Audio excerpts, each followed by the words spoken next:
দেখুন, যে কোনো ইনভেস্টমেন্ট, সেটা এফডি হোক, রিয়েল এস্টেট হোক, মিউচুয়াল ফান্ড হোক, স্টক মার্কেট হোক, যেখানেই হোক না কেন, সেটা নির্ভর করে আপনার রিস্ক ফ্যাক্টরের উপর। মানে সেখানে আপনি কতটা ইনভেস্ট করতে পারবেন সেটা নির্ভর করে আপনি কতটা ঝুঁকি নিতে পারবেন তার উপর।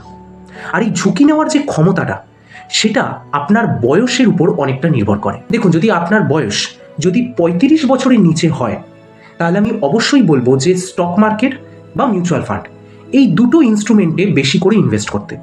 কেননা এই বয়সটাতে আপনি একটা ভালো ঝুঁকি আপনার জীবনে নিতে পারবেন। যে কোনো স্টক মার্কেট বা মিউচুয়াল ফান্ড, সেটা নির্ভর করে সেই দিনের বাজার দরের উপর। বাজার দর কতটা বাড়লো, কতটা কমলো, তার উপর অনেকটা নির্ভর করে।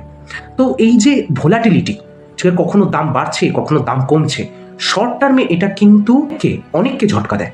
কিন্তু এই ঝটকাটা না আপনি এই বয়সে নিতে পারবেন, এবং এই ঝটকাটা নিয়ে যদি লং টার্মে ভালো মতন ইনভেস্ট করে রাখতে পারেন, তাহলে অ্যাটলিস্ট 20 বছর বাদে আপনি এখান থেকে একটা ভালো একটা রিটার্ন আশা করতেই পারেন। এবার যদি আপনার বয়স 60 বছরের উপরে হয়, বা ধরুন 55 বছরের উপরেও যদি হয়, তাহলে আমি বলবো যে স্টক মার্কেট কিংবা মিউচুয়াল ফান্ড আপনার জন্য নয়। কেননা এই বয়সটাতে আপনি ততটা ঝুঁকি নেওয়ার ক্ষমতা কিন্তু আপনার নেই। সুতরাং আপনি একটা ভালো এফডিতে আপনি আপনার যত টাকা আপনি সঞ্চয় করেছেন সেটাকে আপনি ঠিকঠাক করে ইনভেস্ট করে রাখুন।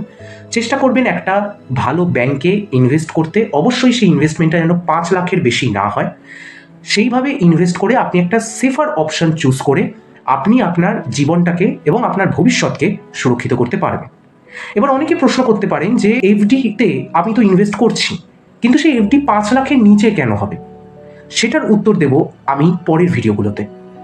তো তাই জন্য এই চ্যানেলটিকে অবশ্যই সাবস্ক্রাইব করে রাখুন, আর ভিডিওটা ভালো লেগে থাকলে একটা শেয়ার দিয়ে দিন, একটা লাইক দিয়ে দিন।